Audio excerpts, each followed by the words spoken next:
Vamos ler, queridos, Efésios capítulo 4, versículos de 1 a 6.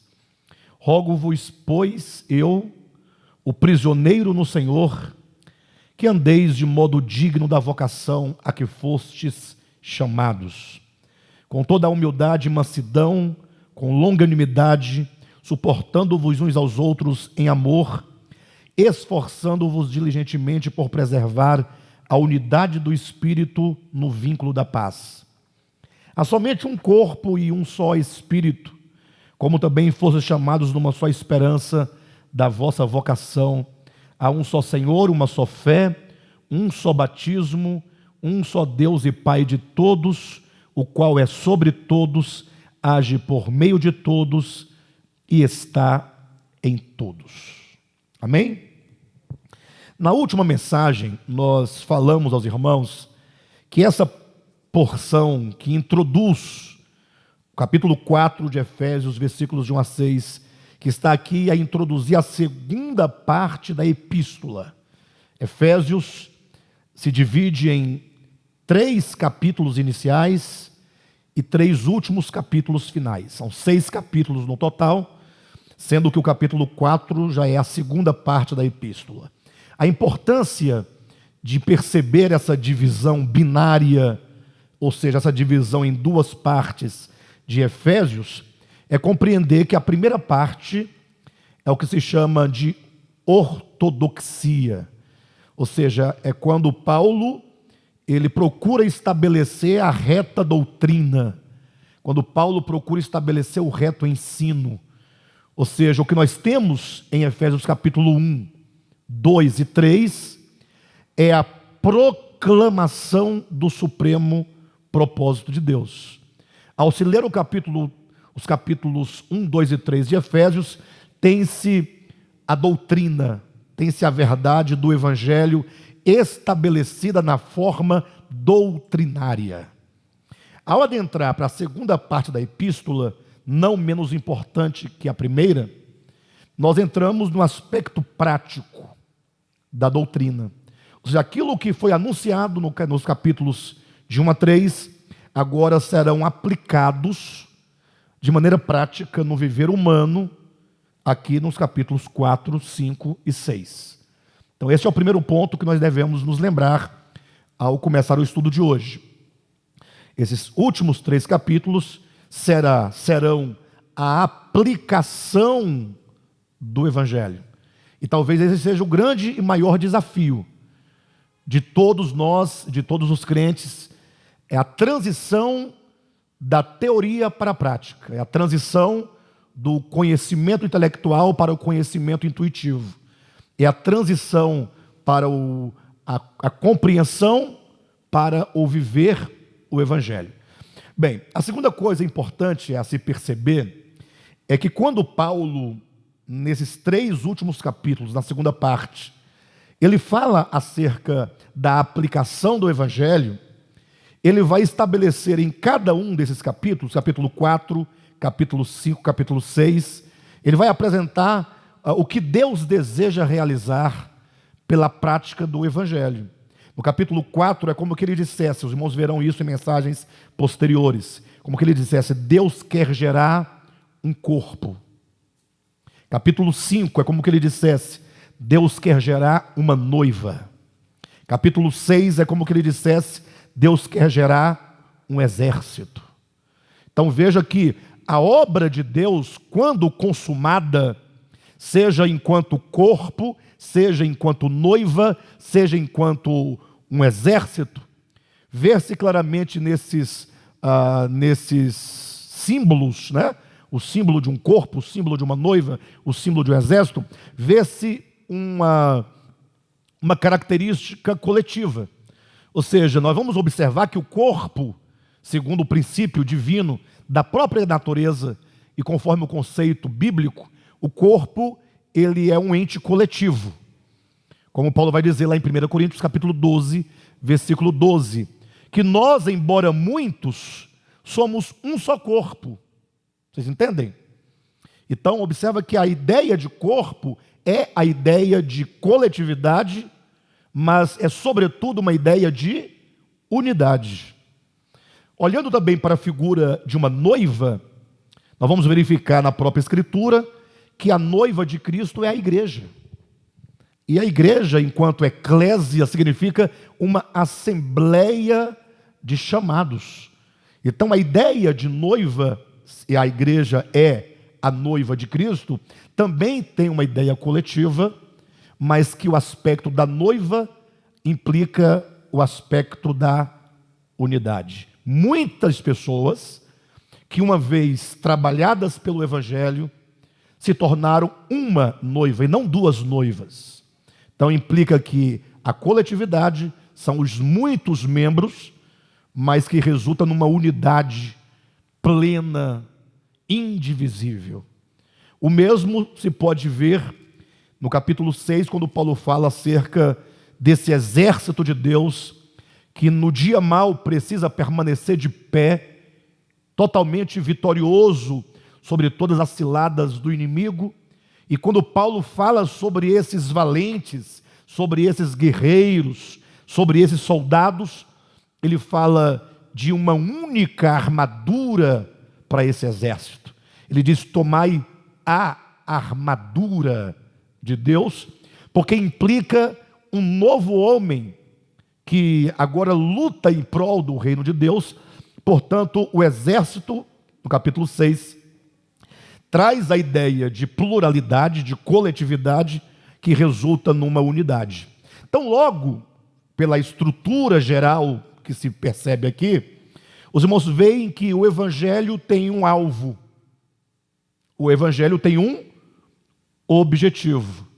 Poderíamos dizer, na linguagem do capítulo 2 de Efésios, se você ler comigo os versículos 16 ou 15, no versículo 14, 15, 16, 17, 18, veja o que diz: olha, aboliu na sua carne a lei dos mandamentos na forma de ordenanças, para que dos dois criasse em si mesmo um novo homem, fazendo a paz. Nesse versículo 15, vocês percebem que a ideia de para que de ambos os povos, judeus e gentios, criasse um novo homem.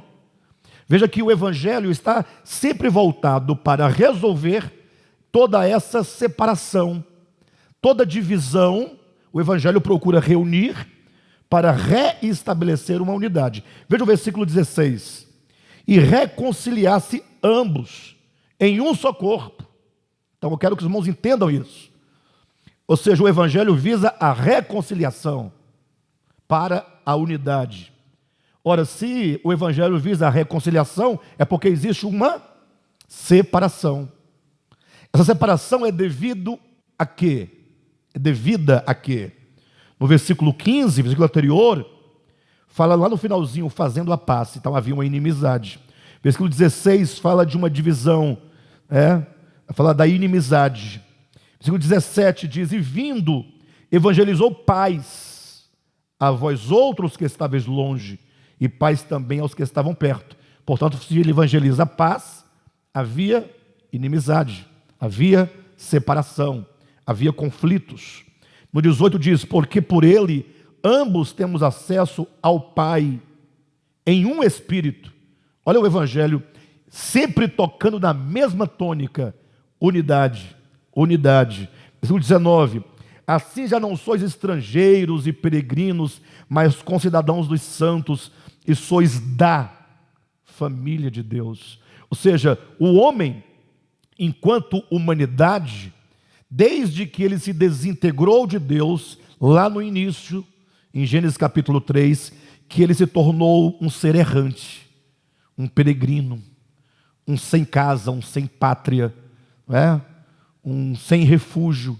O Evangelho visa agora trazer todas as pessoas de volta por meio da pregação da paz, por evangelizar a paz, reconciliando todos num só corpo com Deus, tirando a inimizade, tirando a lei de mandamento na forma de ordenanças, tirando todos os elementos que criam, que geram a estratificação, que divide os homens, para constituir agora uma só família, a família de Deus, em um só Espírito. Então os irmãos percebem que a grande verdade do Evangelho, o grande alvo do Evangelho é a unidade. Isso está claro para os irmãos? Por esse motivo, agora entrando especificamente no capítulo 4 de Efésios, Paulo começa essa segunda parte dizendo: rogo-vos, pois. Eu disse que essa introdução, versículos de 1 a 6, na última mensagem, podia ser dividida em 3 partes: o rogo, os meios para se alcançar a unidade e os princípios da unidade. Então, o rogo é o rogo do Evangelho. A pregação do Evangelho é um rogo. O que é a pregação do Evangelho? É dizendo para os homens, e todos os homens, em todos os lugares, que o Cristo de Deus já se fez homem. Mas qual a relação e qual a importância? Se ele se fez homem, ele se identificou com a humanidade, num gesto de conciliação. Não somente o Cristo está imanentemente na criação, mas ele se faz ele se torna criatura. Deus e o homem estão unidos não num processo de imanência somente, mas estão agora unidos e amalgamados no processo da própria criação. O verbo se faz menino, se faz homem, se faz carne. Então Deus, ele busca o homem onde ele está. E não é um buscar simplesmente de colocar sobre o ombro a ovelha, como está na parábola do bom pastor. E também não é um só buscar como uma mulher que varre a casa para encontrar a dracma perdida. Tampouco como o pai que vai até a metade do caminho em busca ou para receber o filho que está retornando. Tudo isso é verdade, mas muito mais do que buscar a ovelha, varrer a casa e ir ao encontro do filho, o Cristo, o Verbo, o Criador, ele se faz criatura, se identifica com o homem, e agora, uma vez identificado, ele fala: agora eu vou abrir neste homem um caminho, um novo e um vivo caminho, um caminho criado da consciência, para que este homem agora possa voltar a Deus por este caminho, que não é um caminho literal, nem físico, nem metafísico no sentido da terra para o céu, mas é um caminho na consciência humana. Quando Cristo diz: eu sou o caminho, ele fazia referência a esse caminho, que é ele próprio, que está dentro do homem, que agora vai pavimentar esse caminho crístico na consciência humana, no sentido do que disse João Batista lá no prefácio do Evangelho, né? Quando ele começa a anunciar o Cristo, ele diz que ele estava ali como profeta para aplainar os caminhos escabrosos.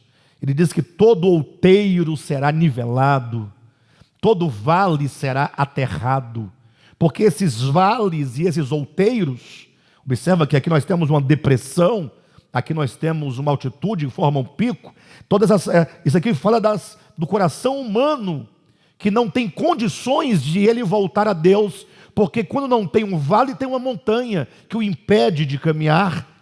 E aí João Batista diz: o Evangelho vai aplanar o coração, tornar o coração pavimentado, tirar tudo aquilo do coração humano que o impede de retornar a Deus. E tudo isso que impede o homem de voltar a Deus é nada mais e nada menos do que todo e qualquer espírito de inimizade que quebra a unidade do homem com Deus, com a criação e com o seu próximo. Entendam de uma vez por todas, infelizmente nós fomos ensinados, né?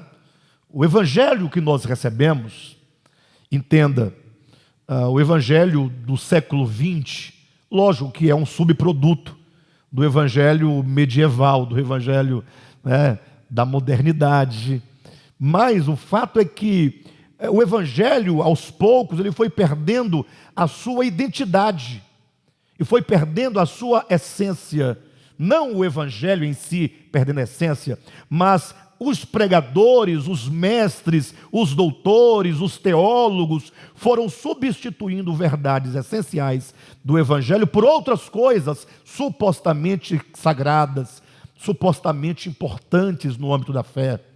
De modo que as pessoas deixaram de lado o que há de mais importante, que é a suma do Evangelho, e passaram a viver em função daquilo que não tem nenhuma importância para o Evangelho.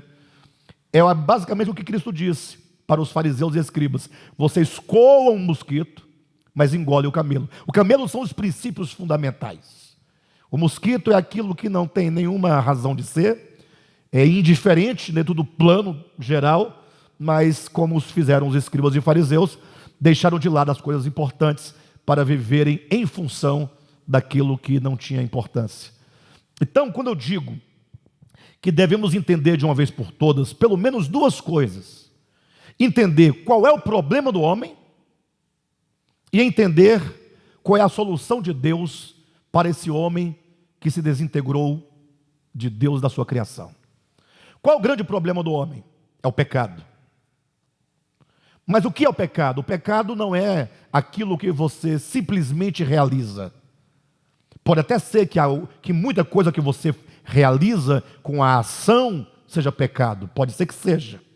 Mas o fato é que, para eu saber se essa minha ação é ou não pecaminosa, eu preciso saber que essas ações, elas nascem e procedem do pecado, enquanto algo não substancial, mas enquanto uma condição de consciência na qual todos os homens se encontram.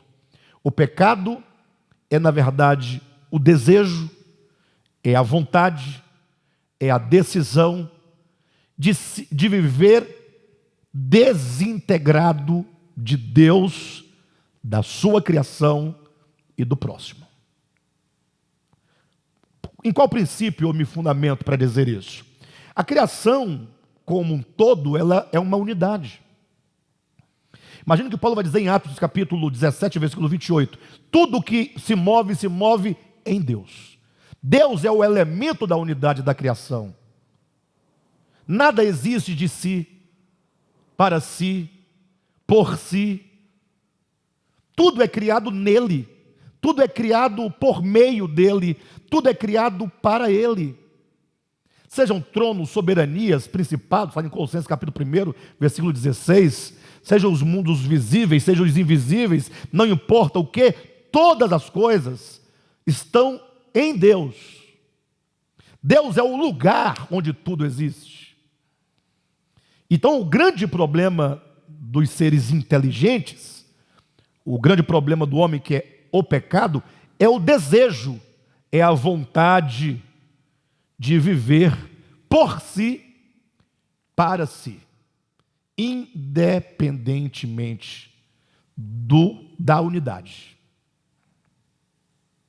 Então, lembra lá em Gênesis capítulo 3, vamos nos recordar quando ali há aquele monólogo da mulher e a serpente, quando é dito, a serpente dizia, né, na mente, na consciência da mulher, que se ela vivesse por meio do conhecimento, se ela tomasse o conhecimento por seu alimento diário, por seu sustento diário, para que ela então pudesse ser agora, através do conhecimento, independente de Deus, é dito: é certo que não morrerás. Essa é a grande mentira da serpente. Não tem como não morrer, porque morte é separação. Se você se separa de Deus na consciência, já acontece morte espiritual. Então, o problema do pecado é exatamente essa desintegração. E o que o Evangelho faz? Diz para o homem: você precisa se reintegrar à unidade. O que acontece agora nesse ponto? Aí os homens falam: não, então eu quero voltar, né? Eu quero me reintegrar à unidade, a Deus. E aí então, esse evangelho superficial que temos ouvido agora nesse século, ele leva as pessoas a uma suposta ideia de que ela estaria reconciliada com Deus, porque ela aceitou Jesus, porque ela passou por um batismo de água, e porque agora ela faz parte de uma instituição religiosa do cristianismo. Elas pensam: estou reconciliada. Mas entenda que reconciliação, ou o retorno à unidade, não é uma questão de doutrina, é uma questão de coração. Estar reconciliado com o Criador é ter uma profunda consciência de quem Ele é e de quem você é. Vocês lembram lá de Daniel capítulo 4, quando é dito que Nabucodonosor virou uma besta e por 7 anos comeu capim no campo? Por que é dito aquilo acerca de... O que aconteceu? Qual foi o procedimento de Nabucodonosor para que ele chegasse àquela condição? E o que aquele capítulo quer nos ensinar? Ora, depois que ele construiu aquela grande Babilônia, o grande império, que ele olhou para todo aquele império, ele diz: esta é a casa que eu edifiquei. Então ele negou a glória a Deus. O que significa aquilo para nós? Que toda vez que nós, seres humanos inteligentes, deixamos de conferir a Deus aquilo que lhe é próprio, o lugar exclusivo do único que é, nós nos tornamos como bestas irracionais.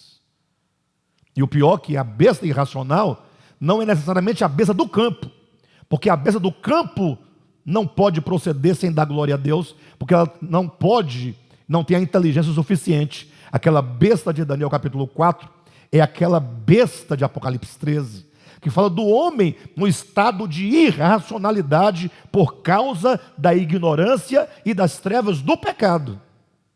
Não é um animal, não ofenda o animal, não faça isso com ele. Então, o homem precisa de ter uma profunda consciência de quem Deus é, fonte, origem, criador de tudo. Basta você ouvir a voz de Cristo dizendo: quando orardes, dizei Pai Nosso. Então, é Cristo dizendo: olhe para Ele como Pai, como o progenitor, como o único Pai. A ninguém chameis de Pai, porque um só é o vosso Pai.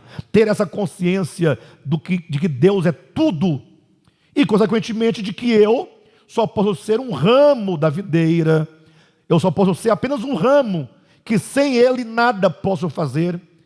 Ter essa profunda consciência, eu me reconcilio com Deus. Mas a reconciliação que gera a unidade, produz a unidade, ela não é apenas uma reconciliação e uma unidade do homem com Deus. Aí vamos lembrar da primeira epístola de João, quando ele argumenta claramente que aquele que diz que ama a Deus, mas não ama o seu próximo, esse é mentiroso. E o argumento de João é: como você pode amar a Deus que você não vê, mas não ama o próximo a quem você vê? Ele quer dizer o que com isso?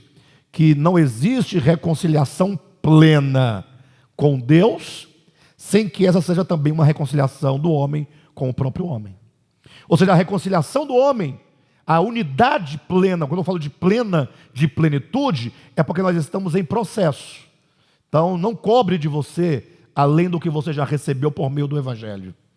O fato é que nós temos que entender o todo do Evangelho, para que esse todo seja o nosso alvo e não a nossa acusação. De modo então que essa unidade é com Deus, essa unidade é com a criação. Criação, eu falo dos seres infra-humanos. Essa unidade é com o meu próximo. Quando atinge esses 3 níveis de unidade, nós então alcançamos a plenitude do Evangelho, que é o que Jesus chama de sede perfeitos, como perfeito é o vosso Pai. Essa perfeição é a medida do amor. O amor é a síntese do Evangelho, é a unidade. Não é possível ter unidade com Deus, com a criação e com o próximo sem atingirmos o amor. Então, quando se fala de unidade, e aqui é o ponto mais dramático, no sentido, sobretudo, da compreensão, é que fala-se de unidade em termos de doutrina. Não é? Inclusive, as grandes divisões que acontecem entre as pessoas, sobretudo em termos de igreja, elas são realizadas em nome da unidade. O rompimento, ele é feito em nome da unidade. Ou seja, argumenta-se que não é possível ser um com o outro por causa disso. Então você precisa dessa unidade, mas se o outro tem algum problema que você julga, aí você então aborta, joga fora o outro, separa, rompe com grupos, rompe com pessoas, para que você possa agora dizer: agora eu posso viver a unidade, agora eu posso viver o evangelho, agora eu posso viver a verdade. Não existe verdade sem unidade. Não existe unidade sem reconciliação. Não existe reconciliação sem amor. É impossível. Então, o rogo de Paulo é para que nós possamos andar de modo digno da vocação a que nós fomos chamados. Eu dizia na última mensagem, ouçam depois lá, que essa dignidade a que nós fomos chamados, e é importante lembrar que esse chamamento não é um outro chamamento, além daquele para o qual nós fomos criados. Quando Deus cria o homem à sua imagem, conforme a sua semelhança, é de se espantar, porque é dito que disse Deus: façamos o homem à nossa imagem. Se você pegar o contexto do capítulo 1 de Gênesis, a ideia que se dá ali é que, embora todos os seres sejam criados por Deus, o homem, ele faz parte de uma família específica da divindade. O homem, ele é gerado filho de Deus, ele é prole de Deus, ele tem a natureza de Deus, ele tem o Espírito de Deus, e ser a imagem e semelhança, e expressar essa imagem e semelhança, é a dignidade humana para a qual o homem foi criado. Quando o homem rompe com Deus e com a criação e com o próximo, quais são os sentimentos que surgem no seu coração em relação a Deus, a criação e ao próximo? Ódio, vingança, brigas, lutas, desavenças, ciúmes, inimizades, contendas, facção, sim ou não? E tudo isso tira do homem a dignidade. Porque você olha para um animal que não é criado à imagem e semelhança de Deus, e eles têm mais dignidade que o homem, do ponto de vista da existência prática deles. Um animal, ele pode até ser violento contra outro animal ou contra o homem, mas ele nunca será violento por vingança, ele nunca será violento por inveja, ele nunca será violento porque ele quer o lote do outro, a casa do outro, a mulher do outro. Ele só pode usar de violência dentro do seu instinto, e ele nem disso tem culpa ou responsabilidade, porque não foi ele quem se sujeitou a isso, mas ele está naquela condição por causa daquele que o sujeitou. Então, os atos violentos dos animais, que é por defesa ou para sobrevivência, são mais nobres que os atos que os homens cometem, inclusive de atos supostamente bons que os homens praticam quando feito a partir do seu egoísmo. Então, o homem, pela sua própria criação, ele tem uma dignidade da família de Deus, filho de Deus. E agora que o homem se desintegrou, o Evangelho trouxe esse homem de volta, como nós estamos aqui pelo Evangelho, trazidos de volta. Paulo diz: o meu rogo a vocês é que vocês atentem para o chamamento. O Evangelho chamou vocês para assumirem a dignidade de filhos de Deus, conforme o propósito original de Deus na sua criação. É um reestabelecimento. Então, que vocês tenham agora um andar na mesma dignidade dessa criação. Está nos chamando a fazer valer. Este é o rogo. Quando Paulo então fala sobre os meios, no versículo 2, é como se alguém perguntasse assim. Imagine só que Paulo fala no versículo 1: rogo-vos, pois, eu, o prisioneiro no Senhor, que andeis de modo digno da vocação a que fostes chamados. Você pode fazer várias perguntas para o texto. Primeiro, nós fomos chamados para alguma coisa. A vocação a que fomos chamados. Somos chamados a quê? Fomos chamados para andarmos, para vivermos a dignidade da nossa criação. Você foi chamado para essa dignidade. E você perguntasse, ora, e como é que se anda segundo a dignidade? Pergunta simples, né?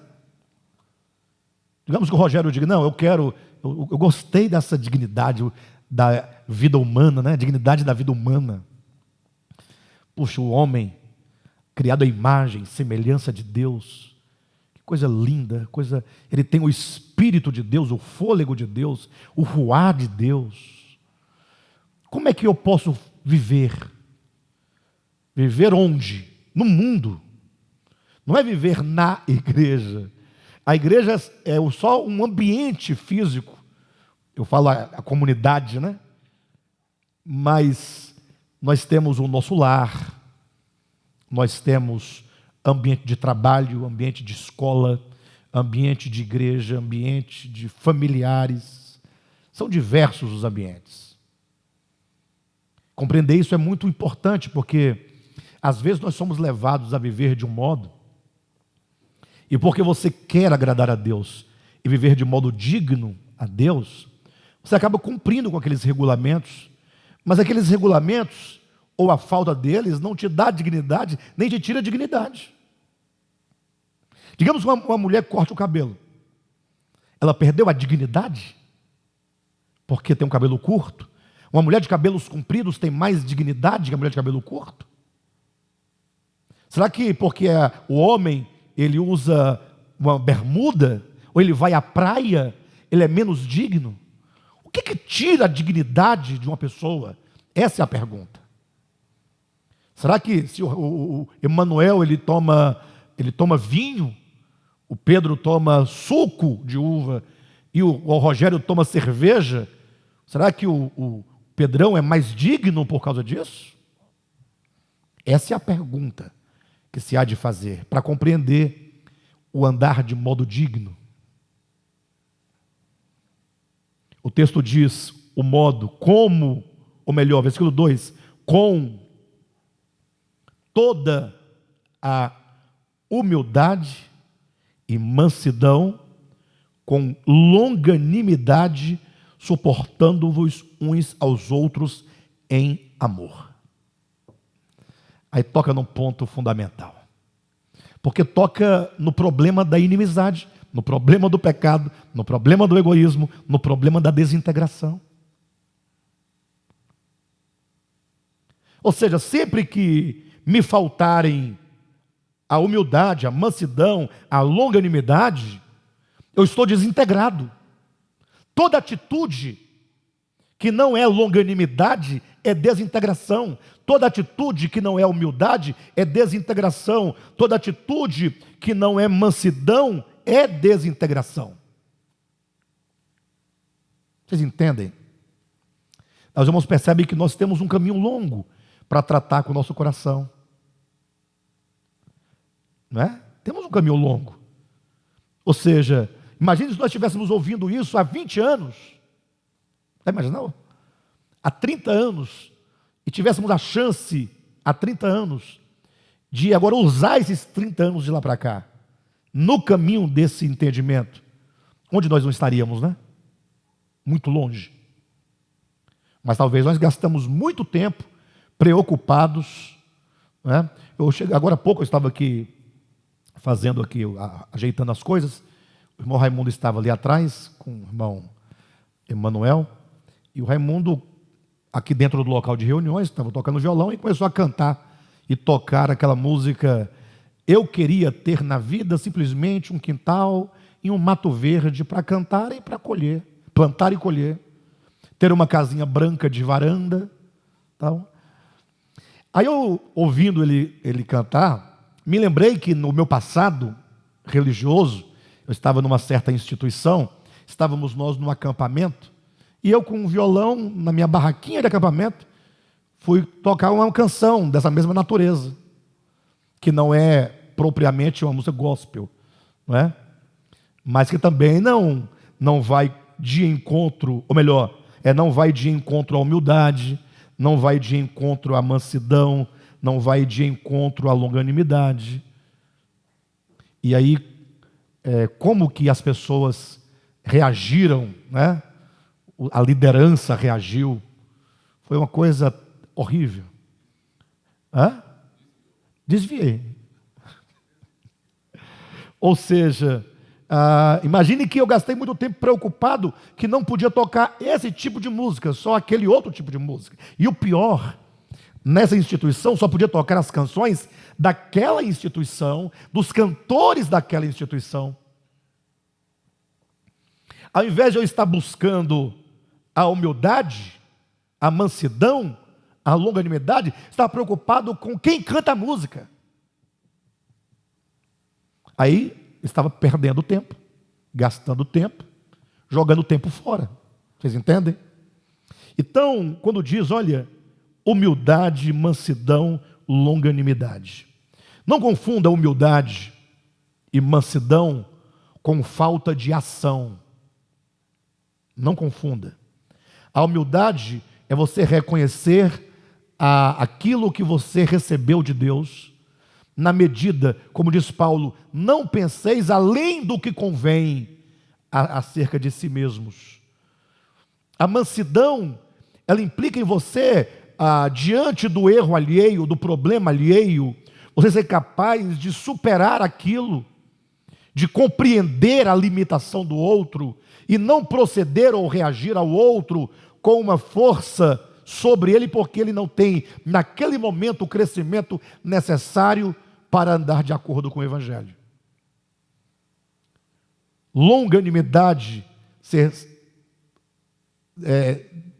você ser longo, ter uma paciência longa, no sentido de você não determinar limites nos seus relacionamentos. Geralmente a gente fala assim, não, tudo bem, tranquilo, daí tá bom. Acabou, mas de novo, ô fulano, outra vez, ela fica meio arranhado. Na terceira vez você explode. Ou seja, a relação de unidade é você perceber que o outro, ele tem profundas limitações. Mas o problema é que nós costumamos argumentar exatamente o contrário do que o Evangelho argumenta. Você quer ver uma coisa? Alguém faz algo com você, uma vez, duas vezes, três vezes, você vai ali ajeitando, vai perdoando, vai procurando ser longânimo, procurando ser manso, procurando. Chega a hora que você fala assim, você acha que essa pessoa não sabe o que está fazendo? Então você quer dizer para mim que ela é tonta, é inocente, que ela faz porque não sabe. Não é assim que nós argumentamos, não? Essa pessoa faz porque ela é pilantra. Ela é pilantra. E todo mundo está vendo que a pessoa é pilantra. Mas o que Cristo disse quando aqueles soldados tão perversos batiam nele e cuspiam? Pai, perdoa-lhes porque eles não sabem o que fazem. Eu pergunto, eles sabiam ou não sabiam? Sabiam? Então, se eles sabiam o que faziam, Jesus não sabia o que falava. Sim ou não? Jesus disse que eles não sabiam. Ora, se eles sabiam, então Jesus é que não sabia de nada. O problema é que o pecado é uma ilusão, é um engano. O pecado, ele faz você ofender e ferir o outro, ao mesmo tempo em que o pecado te dá todas as justificativas para dizer que você não errou absolutamente em nada. Que aquilo que você fez é nada mais do que ajudar o outro a melhorar. O pecado nos engana.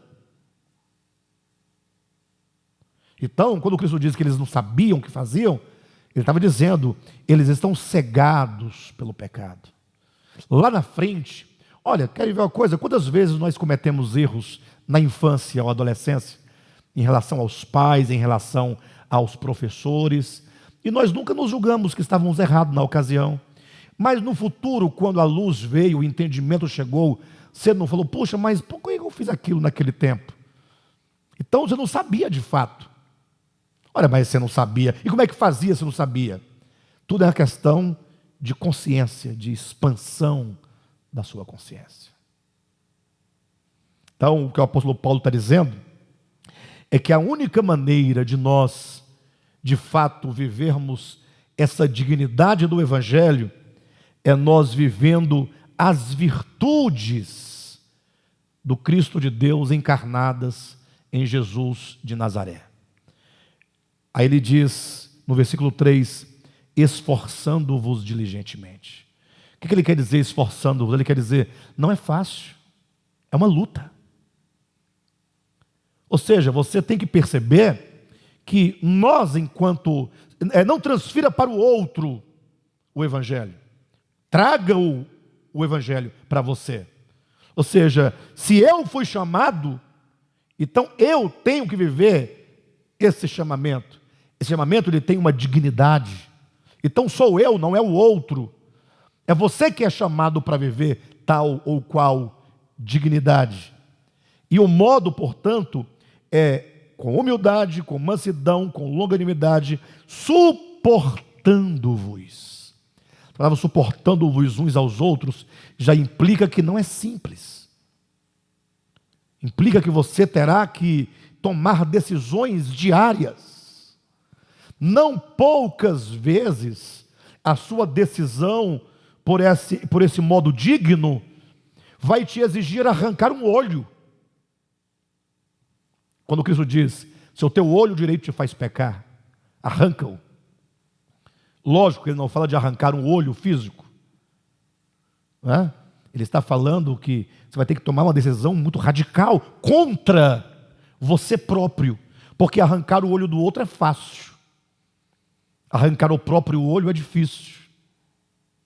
Então, se o seu olho direito te faz pecar, tem o objeto da cobiça do olho, sim ou não? O que é mais fácil, você arrancar o olho ou destruir o objeto do desejo? Destruir o objeto. Então, é melhor você condenar o outro. É melhor você ignorar o outro do que arrancar o próprio olho. Então, Cristo disse, você vai ter que tomar decisões contra si mesmo. O problema não está no objeto do desejo, está no olho direito. Se a tua mão direita te faz pecar, arranca. Ou seja, você vai ter que tomar decisão contra você. Você vai falar, mas então eu vou sofrer prejuízos, vai. Isso vai te humilhar, vai. Mas não é humilhar no sentido pecaminoso da palavra. Humilhar é te reduzir à humildade. Deuteronômio capítulo 8. Lembra quando é dito lá, quando o povo de Israel estava no deserto?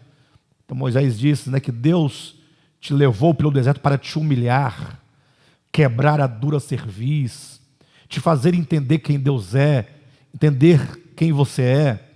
E quando você sabe quem Deus é e sabe quem você também é, você vai entender que você não é diferente do outro, não é melhor do que o outro, não é maior do que o outro. Você pode estar apenas num momento de experiência diferente da dele, mas você não é melhor do que ele. Esforçando-vos diligentemente por preservar a unidade do Espírito no vínculo da paz. Nem sempre você vai conseguir manter essa unidade, porque a unidade, ela, em termos práticos, depende de duas pessoas, né? Depende de duas pessoas ou mais pessoas. Mas quando você não puder manter essa unidade do Espírito num vínculo com o outro de paz, que não seja por sua causa, que o seu coração esteja livre de qualquer tipo de sentimento que quebre essa unidade.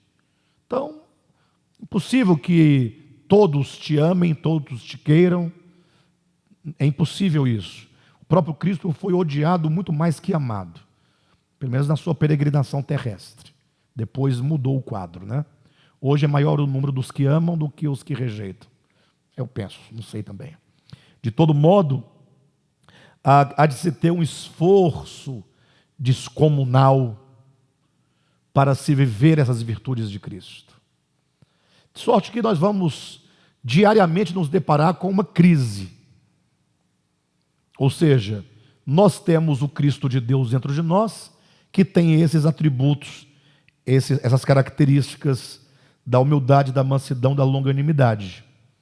Não é? Mas também há dentro de nós a consciência adâmica, que ainda não foi totalmente ganha, e por isso ela vai ter os sentimentos opostos aos que estão aqui no versículo 2. Falta de humildade, falta de mansidão, falta de longanimidade. E aí você então vai se deparar com o que Paulo diz lá em Gálatas capítulo 3, ou melhor, capítulo 6, né? Melhor dizendo, Gálatas capítulo 5, versículos 17 a 22. Ele fala de uma luta que acontece dentro de nós. Então não pense em você que você vai ter todos esses atributos sem luta. Por isso que é esforçando-vos. Por isso que diligentemente. Então não é sem luta que se alcança isso. A luta vai se travar dentro de você diante de circunstâncias práticas. E aí cabe você ouvir a voz do Espírito e procurar responder a esse chamamento. No início, a princípio, vai ser algo meio meio mecânico, né?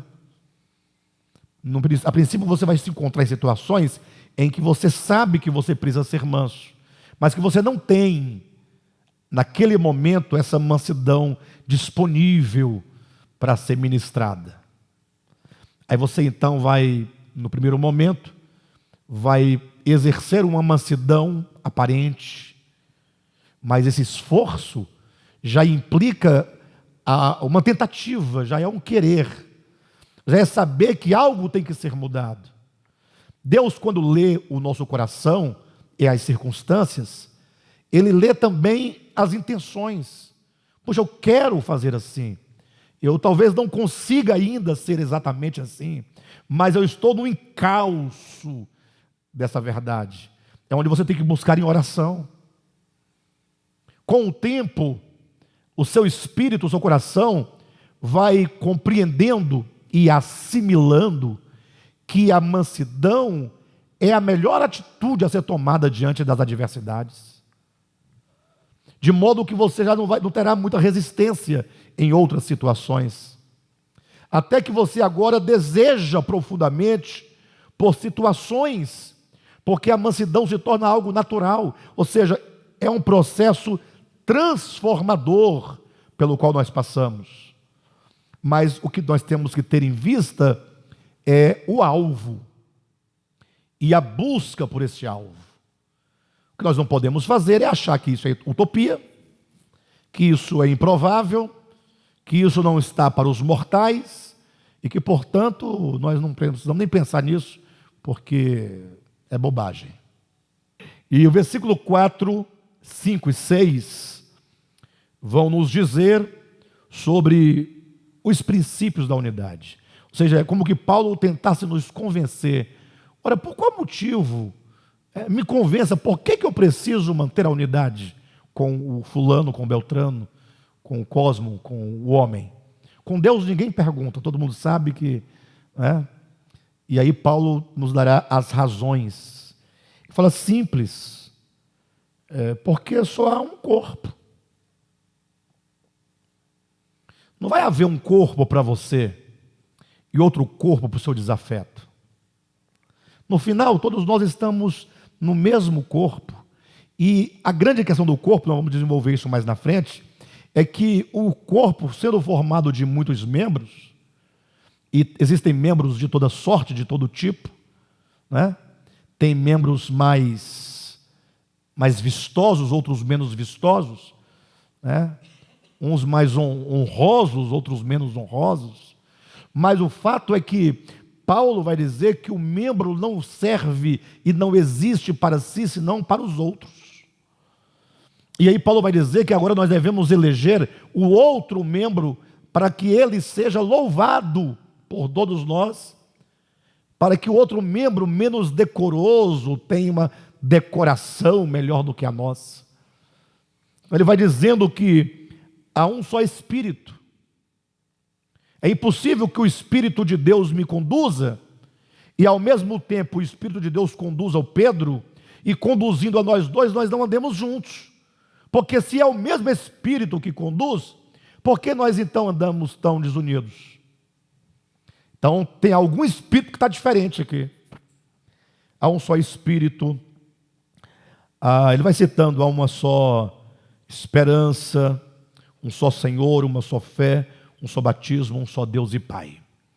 Na próxima semana nós vamos tomar aqui esses 3 últimos versículos, versículos 4, 5 e 6, falando desses princípios dessa unidade do Evangelho. Tá bom? Em outras palavras, nós não poderemos jamais viver a unidade, na unidade, se nós não entendermos que todos nós estamos reunidos nesse único corpo, nessa única fé, nesse mesmo Espírito, com o mesmo Pai, na mesma família. Tá bom? Que nós possamos orar, pedir a Deus graça e entendimento para podermos viver o Evangelho. Tá bom?